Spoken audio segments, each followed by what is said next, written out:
हाँ जी, तो स्टूडेंट्स अस्सलाम वालेकुम। तो स्टूडेंट्स ये रहा हमारा क्वेश्चन नंबर 12।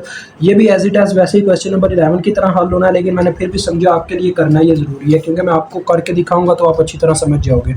देखो यू हमें दिया गया, हम सबसे पहले ये हमारी कंडीशन आपको याद होगा। फर्स्ट हमने क्या चेक करना है, ये फंक्शन हार्मोनिक है कि नहीं। तो हमें इसका पहले स्केयर फॉर्म में डेरिवेटिव चाहिए एक्स के लिए और वाई के लिए, डबल डेरिवेटिव। तो पहले मैं इसका एक्स के लिहाज से डेरिवेटिव लेने लगा हूँ। देखो यू का स्टूडेंट क्या होगा, इसमें 4y³ पीछे हट जाएगा और पार्शियल एक्स और पार्शियल एक्स 1 आ जाएगा। तो 4y³ into 1 which is equal to 4y³। ठीक है। उसके बाद नेक्स्ट देखो, इस 4x³ में क्या होगा जी, अपना x³ का आपको मैं पार्शियल डेरिवेटिव लेके दिखाता हूँ। इसकी पावर पहले पीछे आएगी और x की पावर में से एक माइनस, यही पावर रूल लगेगा ना इस पे। तो ये क्या आ जाएगा 3x²। और आपको इतना तो पता -4y पीछे हट चुका होगा। जब 3x² से ये ज़रब होगा तो 4 3 से ज़रब होकर क्या बनता है 12। तो ये आ जाएगा -12 और अपना x² भी साथ में और अपना y भी साथ में। इस तरह से ये आ जाएगा। और लास्ट वाले x का क्या आया होगा 1, क्योंकि पार्शियल एक्स और पार्शियल एक्स 1 होता है। तो उसके बाद जी जब हम दोबारा से इसका डेरिवेटिव लेंगे x के लिहाज से, तो अपना ये y वाला तो जीरो हो चुका होगा, क्योंकि y के इसमें x का कोई नामो निशानी और पार्शियल डेरिवेटिव इसे कांस्टेंट समझेगा, तो लिहाजा ये टोटली जीरो हो गया। और इस x के ऊपर फिर से अपना क्या लगना जी, पावर रूल। -12y पीछे हट जाएगा, x के ऊपर लगेगा पावर रूल।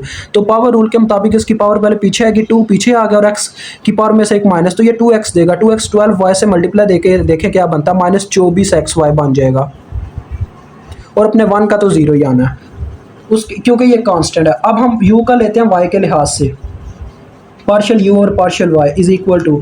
तो स्टूडेंट्स देखो, पार्शियल u और पार्शियल y अब y के लिहाज से होने लगा, तो अपना 4x पीछे हटा होगा। और जिस तरह से हमने आगे 3x, ये अपना क्या नाम था y³, ये देखें जैसे हमने आगे x³ का लिया वैसे ही y³ का आना है पावर रूल के मुताबिक। बस क्या होगा, x की जगह y रिप्लेस हो जाएगा। तो क्या निकलता है 3y² आएगा इसका अपने ये y³ का।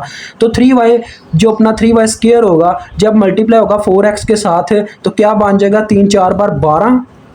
और उसके बाद देखो y² है ना वहाँ पे और यहाँ पे x, तो 12xy² आ जाएगा। नहीं पता चला तो मैं देखो आपको करके दिखाता हूँ। y³ का जब लिया जाएगा पार्शियल डेरिवेटिव y के लिहाज से, पावर रूल लगा 3 पीछे आया और y की पावर में से एक माइनस हो गया, तो ये हो गया 3y²। 3y² को हमने 4x से ज़रब दी तो मेरे पास 12xy² आ गया। ठीक है। अब देखो इसमें क्या होगा, इसमें भी पावर रूल लगेगा, पावर रूल नहीं सॉरी वैसे ही देखो -4x³ पीछे हट गया और पार्शियल y और पार्शियल y 1 आ गया, तो लिहाजा ये आ गया -4x³ into 1 which is equal to -4x³। और अपने x का तो जीरो ही आना, क्योंकि y के लिहाज से पार्शियल डेरिवेटिव वो एक कांस्टेंट समझा जाएगा। जब दोबारा से इसका मैं डेरिवेटिव अप्लाई करूंगा तो देखें फिर क्या होता है। अब स्टूडेंट क्या होगा, इस y² पे फिर से पावर रूल लगेगा, जैसे हमने मतलब कि आगे x² पे लगाया था। मतलब ये हमें वही चीज़ देने वाला। देखो y² के ऊपर लगा अपना पावर रूल, तो ये बन जाएगा 2y, क्योंकि 2 पीछे आएगा इसकी पावर नीचे आएगी और पावर में से एक माइनस। तो देखो 2 पीछे आया और पावर में से एक माइनस किया तो y रहेगा 2y। 2y को 2 मल्टीप्लाई हुआ 12 के साथ तो 24 और y x के साथ मल्टीप्लाई होकर xy बन गया। और यहाँ पे देखो अब इसमें क्या है, जिसमें अपने y का नामो निशान ही नहीं है, ये भी जीरो हो गया। अब आपको पता ही है हमने ए पार्ट हम इसमें कर रहे हैं हार्मोनिक चेक कर रहे हैं क्या ये हार्मोनिक है कि नहीं। तो हार्मोनिक लैप्लास इक्वेशन के मुताबिक चेक किया जाता है। तो लैप्लास इक्वेशन आपको एक दफ़ा लिख के यहाँ पे भी दिखाई देते हैं। लैप्लास इक्वेशन थी हमारे पास partial square u over partial x² जमा partial square u over partial y², ये दोनों का सम जो है बराबर होना चाहिए जीरो के। क्या ऐसा हो रहा है? बिल्कुल ऐसा हो रहा है। देखो ये एक माइनस में एक प्लस में, दोनों की बेसिस सेम है, ये कट के जीरो ही देंगे। आप नीचे लिख दीजिएगा 0 + 0 इज इक्वल टू 0 करके कि hence Laplace equation is satisfied. जैसा कि लैप्लास इक्वेशन सेटिस्फाई कर रही है, so the given function is harmonic in any domain. बस ये आपका आंसर है इसका ए जूस का। आगे बी जूस में वो कहता है कि आपने क्या करना जी, किसी भी मेथड के थ्रू आपने मुझे v निकाल के देना, कॉन्जुगेट v फंक्शन निकालने के लिए आपको इतना तो याद होगा, हमने पढ़ा था अपने सिंपल उसमें क्या नाम था कॉशी-रीमन इक्वेशन कि पार्शियल u और पार्शियल x बराबर होता है पार्शियल v और पार्शियल y के।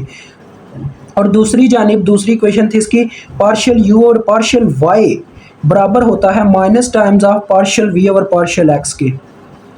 तो देखो पार्शियल u और पार्शियल x हमने निकाला हुआ है। ठीक है, आप इसकी वैल्यू यहाँ पे निकाल सकते हो। ये देखो पार्शियल v और पार्शियल y हमें नाम मालूम है जो कि एक लिहाज से इसकी इक्वल ही है, तो ये वैल्यू तो हमें मिल गई। देखो मैंने इनकी जगह रिप्लेस कर दिया, इसको शुरू में ले आया उसको बाद में, तो उसकी वैल्यू पुट करने लगो जो कि हमने शुरू में निकाली हुई है 4y³ - 12x² y +1, ठीक है, ये इसकी वैल्यू मिल गई। और मैं अगर पार्शियल v और पार्शियल x की वैल्यू निकालना चाहूँ तो आपके सामने ही है, यहाँ वाले माइनस को मैं इधर ट्रांसफ़र करवा दूंगा, ठीक हो गया, और ये इस फॉर्म में आ गया। अब मैं इसकी वैल्यूज़ ये अभी हमने निकाली थी पार्शियल u और पार्शियल y, बस साइन चेंज होने लगे हैं देखो माइनस की वजह से, तो 4x³ प्लस में आ जाएगा जो कि स्टार्ट में ले आते हैं, और 12xy² हमारा माइनस में हो चुका होगा जिसको मैं सेकंड नंबर पे लिख देता हूँ, ठीक हो गया। अब ये दोनों वैल्यूज़ आ गई। अब आपको पता तो है मैंने क्या किया था, इस इक्वेशन को, ये जो फर्स्ट आती है डेरिवेटिव की इक्वेशन, इससे v निकालने के लिए अगर इसके साथ डेरिवेटिव y के लिहाज से हुआ है तो ये एक वायरस है, जैसे आपको पता डिफरेंशियल वायरस होता है और इंटीग्रेशन उसका एंटी वायरस होता है। तो लिहाजा हम क्या करेंगे जी, इस वायरस को ख़त्म करने के लिए इसकी इंटीग्रेशन लेंगे with respect to x, with respect to y, क्योंकि y के लिहाज से डेरिवेशन है। इंटीग्रेटिंग, आप इसको इक्वेशन का नाम दे लीजिएगा, मैं वैसे ही करने लगा इंटीग्रेटिंग। चलिए इक्वेशन का नाम आपके लिए देते हैं, equation 1 with respect to y, with respect to y। अब आपको इतना तो पता चल गया होगा मैं y के लिहाज से ही क्यों लेता हूँ, कुछ बंदे नहीं बताते लेकिन ये बताना चाहिए। देखो y के लिहाज से इसी वजह से ली क्योंकि इस y को ख़त्म करना था। अब जब इंटीग्रेशन अप्लाई होगी तो आ जाएगा पार्शियल और पार्शियल y साथ में v, और पार्शियल y के लिहाज से, यानी कि y के लिहाज से लिया तो पार्शियल डेरिवेटिव आगे y लिखा जाएगा इज इक्वल टू, इस साइड पे सब के ऊपर अप्लाई होगा, देखो 4 पीछे हो गया, y³ के ऊपर अपना लग गया पार्शियल डेरिवेटिव इंटीग्रेशन के लिहाज से, और यहाँ पे -12x² क्या समझा जाएगा, कांस्टेंट, ये पीछे हटकर y के ऊपर क्या लग गया जी अपना इंटीग्रेशन का केस, और +1 के ऊपर भी अपना इंटीग्रेशन का केस लगेगा। और जो इसमें आपने क्या करना है, जिसमें लास्ट में आपने लिखना है जो कांस्टेंट आता है g(x) के इक्वल आपने लिख देना, ठीक है, क्योंकि g(x) इसमें x का भी कोई ना कोई रोल होगा अपने फंक्शन का। तो देखें अब होगा क्या स्टूडेंट्स, देखो ये और ये आपस में कैंसिल हो गए, और जो इसमें पता क्या होता है, इसमें ये होता है कि अपना ये जो पार्शियल का केस होता है ना, यानी डेरिवेटिव होता है, वो डेरिवेटिव इंटीग्रेशन को खा जाएगा, सिर्फ v रह जाएगा, तो v × x(y) आ जाएगा। और इस साइड की बात करो तो इसके ऊपर लगना अपना पावर रूल, लेकिन इंटीग्रेशन का पावर रूल। इसमें क्या होता है जी, इंटीग्रेशन जैसे एंटी वायरस है ना, तो ये पता क्या करती है, वो पावर घटाता है, ये पावर बढ़ाता है, तो ये होगा 3 + 1 4, और बटे में इसकी पावर से डिवाइड किया जाएगा जो कि 4 ही होगी, यानी कि y 4 और 4 आएगा, जो इस 4 से कट जाएगा तो y 4 ही सिर्फ रह जाएगा। इसके बटे में 4 आया था जो इस 4 के साथ कैंसिल हो गया, ठीक है। और इस साइड पे क्या होगा, ये बनेगा y²/2, यानी कि पावर में 1 जमा y की पावर 1 + 1, और बटे में 1 + 1 जो कि 2 बन जाएगा, 2 6 बार 12 होता है तो ये बन जाएगा -6x²y²। और यहाँ पे एक आपको y ही मिलना है क्योंकि ये डेरिवेटिव इसके साथ कैंसिल और एक y बाहर निकल आया, और ये आ गया अपना g(x). अब हमें क्या चाहिए, इस g(x) की वैल्यू निकालनी है किसी ना किसी तरीके से। तो देखें अगर मैं g(x) की वैल्यू चाहता हूँ ना, तो मुझे इस इक्वेशन का क्या करना होगा, डेरिवेशन लेनी होगी अकॉर्डिंग टू x। अब आपने इसका डिफरेंशिएट लेना x के लिहाज से, दोबारा से डिफरेंशिएट, इसको इक्वेशन 2 का नाम दे दो, इक्वेशन 2 विद रिस्पेक्ट टू अपना क्या नाम है जी x। अगर मैं g(x) की वैल्यू चाहता हूं तो देखो होगा क्या स्टूडेंट्स, यहाँ पे आ जाएगा अपना पार्शियल v और पार्शियल x, ठीक है, क्योंकि x के लिहाज से लिया जा रहा है, और y4 का 0 आना है क्योंकि ये सिर्फ y पार्शियल डेरिवेटिव है तो ये 0 आ जाएगा। और इसकी बात करो तो इसमें क्या होगा, अपना -6y² पीछे हटेगा और अपने x² के ऊपर लगेगा पावर रूल।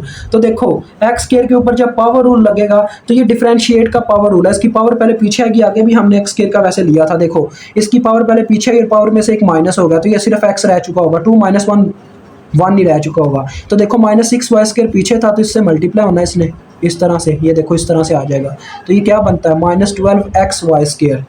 -12xy², और इस y का भी 0 आना है, और g(x) तो आप जानती हो क्या निकलने वाला है, g(x) हमारा आ जाएगा g'(x), वैसे लिख देता हूँ आपके लिए, देखो ये इस तरह से आया होगा, partial over partial x of g(x), g'(x) आप हम इसको लिखते होते हैं, आप सबको याद है। अब ये देखो ये वैल्यू ऊपर मेरे पास मौजूद है, मैं क्या करता हूँ जी, यहाँ पे इसकी वैल्यू पुट करता हूँ, 12x को दूसरी जानिब ले जाऊँगा, ये g(x) जो डेरिवेटिव लिया जा रहा है ये बन जाएगा g'(x), ठीक है, ये उधर जाके माइनस हो गया, ये वाली हमारी रकम उधर जाके माइनस हो गई, या क्या नहीं, ये अपनी जगह पे, या ठीक है ये उसी जगह पे है, और ये उधर आके प्लस हो गई, यानी कि ये आ गया 12xy² plus derivative of v। लेकिन ये मैं क्या करूंगा जी, ये जो पार्शियल v और पार्शियल x की वैल्यू डायरेक्ट ऊपर से पुट करूंगा, देखो वो मेरे पास वैल्यू है ऊपर, ये हमने निकाली थी, तो ये आ जाएगी 4x³ -12xy²। अब ये दोनों कैंसिल हो गए और हमारे पास क्या वैल्यू आ गई g'(x) की 4x³। लेकिन अभी भी काम खत्म नहीं हुआ, अभी तक हमें जी ऑफ एक्स की वैल्यू नहीं मिली, जी प्राइम एक्स की वैल्यू मिली है। अब इस प्राइम को खत्म करने के लिए देखो इसके साथ है पार्शियल ओवर पार्शियल एक्स, अब हमें इसकी इंटीग्रेशन लेनी होगी, इंटीग्रेट करना होगा एक्स के लिहाज से ताकि हम इसके पार्शियल को खत्म कर सकें। देखो अब मैं फिर से करूंगा इंटीग्रेट इक्वेशन 3, इसको नाम दे देते हैं integrating equation 3 with respect to x. मैं आपको बताता हूँ ये क्यों हुआ है, इस तरह से क्यों करना पड़ा। देखो क्या था जी, ये था partial over partial x g of x, इस तरह से ना। अब मैं एक्स के लिहाज से ले रहा हूँ तो साथ में आ जाएगा पार्शियल एक्स, ये काट के मुझे क्या करेगा जी, इंटीग्रेशन को कैंसिल करवा के जी ऑफ एक्स दे देगा, इसी वजह से एक्स के लिहाज से ली है। और उस जानिब था 4x क्यूब, तो आपको पता ही है क्या होगा, एक्स क्यूब की इंटीग्रेशन आ जाएगी 4 बाहर आ जाएगा और पार्शियल एक्स साथ में। अब देखें क्या होगा स्टूडेंट्स, देखो ये आ जाएगा हमारे पास सिर्फ जी ऑफ एक्स, क्योंकि सारी इंटीग्रेशन कैंसिल हो गई। किस तरह से, ये पहले ये दोनों कैंसिल हुए और ये इसने इसको कैंसिल कर दिया, एंटीवायरस और वही कहानी जो पहले बताई है।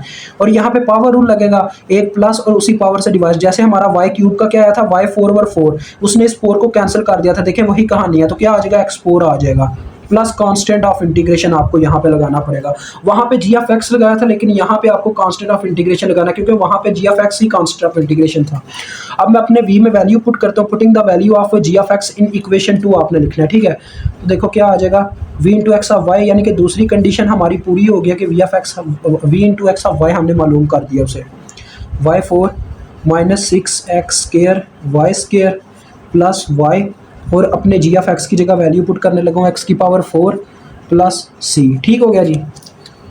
अब जो लास्ट एंड फाइनल यानी कि c पार्ट आ जाता है हमारा, c पार्ट में वो कहता है कि आपने क्या करना, अपना फंक्शन वो जो 1 प्लस आयोटा है उसको इक्वल रख के 5 प्लस 4 आयोटा के c की वैल्यू कैलकुलेट करके देनी है मुझे, ताकि ये परफेक्ट इक्वेशन बन सके।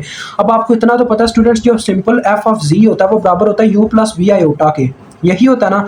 तो मैं वैल्यूज पुट करता हूँ, देखो u की वैल्यू भी है, v आयोटा की भी वैल्यू है। u की वैल्यू आपने स्टार्ट में देखी थी, वो ऊपर लिखी हुई है, वो देखो 4, ये जो आपने स्टार्ट में देखी थी 4x y cube minus 4x के क्यूब वाई, ठीक है, वही वैल्यू मैं यहाँ पर लिखने लगा हूँ। देखो 4x y cube minus 4x cube y plus x, ये मेरे पास u की वैल्यू है, इसको ब्रैकेट्स में मैंने रियल नंबर को लिख दिया और प्लस आयोटा शुरू में ले लिया, और y की वैल्यू, सॉरी v की वैल्यू y की पावर 4 प्लस मैंने लिख दिया, चले y को पहले लिख लेता हूँ फिर इसको बाद में लिख लेता हूँ, minus 6x square y square और प्लस x की पावर 4 और प्लस कांस्टेंट ऑफ इंटीग्रेशन। ठीक है जी। अब देखिए स्टूडेंट्स, मुझे चाहिए 1 प्लस आयोटा की फॉर्म, यानी मुझे c की जगह 1 प्लस आयोटा पुट करना होगा। तो क्या आ जाएगा, देखो f इंटू 1 प्लस आयोटा, ये जाहिर करता है कि हमारे पास u भी ये z किसके बराबर होता है जी, z is equal to x plus y iota होता है, इस फॉर्म में होता है। तो इसका मतलब इस इक्वेशन के मुताबिक x की वैल्यू भी 1 है, y की वैल्यू भी 1 है, ये वैल्यूज आपने पुट करनी है पूरी इक्वेशन में। तो देखो 4 1 इंटू 1 4 ही आ जाएगा, ठीक है 4, और यहाँ पे भी 1 इंटू 1, क्योंकि 1 का क्यूब 1 ही आना, तो ये भी -4 आ गया, और प्लस x की वैल्यू भी 1 है, ये आ गया। अब दूसरी जानिब आयोटा की जानिब बढ़ते हैं, आयोटा इंटू देखो y की वैल्यू 1 है, 1 प्लस 1 माइनस 6 आ जाएगा, क्योंकि सारी वैल्यूज़ 1 है, ऐसे ही नंबर आते जाने हैं, प्लस 1 प्लस c, ये मेरे पास आ गया। अब देखते हैं इसकी फाइनल फॉर्म क्या बनती है, उसको उसके इक्वल रख के फिर अपना कांस्टेंट मालूम कर लेते हैं। देखो ये 0 आ गया, ये आ गया सिर्फ 1, और दूसरे नंबर पे आयोटा इंटू 1 प्लस 1 2, 2 प्लस 1 3, यानी कि -6 प्लस 3 जो कि -3 नहीं मिल जाएगा, तो -3 प्लस c, ये आ गया। अब हमने क्या करना है, इन दोनों इक्वेशंस को आपस में क्या करना है, रिलेट करना है। देखो मैं वहाँ पे वैल्यू पुट करता हूँ अपने इस इक्वेशन में, इस इक्वेशन को आप इक्वेशन नंबर 4 का नाम देके लिखिएगा, putting the value of f into 1 plus iota in equation 4। ठीक है, तो देखो वैल्यू पुट होगी f1 into iota -3 plus c is equal to 5 plus 4 iota. अब हमने आयोटा वाले कंपेयर कर लेने हैं ताकि हम अपना कांस्टेंट मालूम कर सके। तो देखो स्टूडेंट्स क्या होगा, -3 plus c is equal to 4 आ जाएगा। तो c किसके बराबर आ गया, 4 प्लस 3 7 के। अब एक फाइनल स्टेप है जो मतलब इस इक्वेशन का स्टेप मतलब कि इस सी पार्ट का स्टेप है, वो ये है, आपने 7 की वैल्यू को उठा के अपनी इस इक्वेशन में पुट कर देना है। इस सी की जगह आपने 7 पुट कर देना है और इस इक्वेशन को दोबारा से लिखना है। F of g is equal to ये छोड़ के f of g is equal to 4x y cube minus 4x cube y plus x, ये सारा लिख के, ये भी सारा लिख के, और सी की जगह बस 7 पुट कर देना, तो आपका ये क्वेश्चन हल हो जाएगा। मुझे उम्मीद है आपको सही तरीके से समझ आ गई। अल्लाह हाफिज़, अस्सलाम वालेकुम।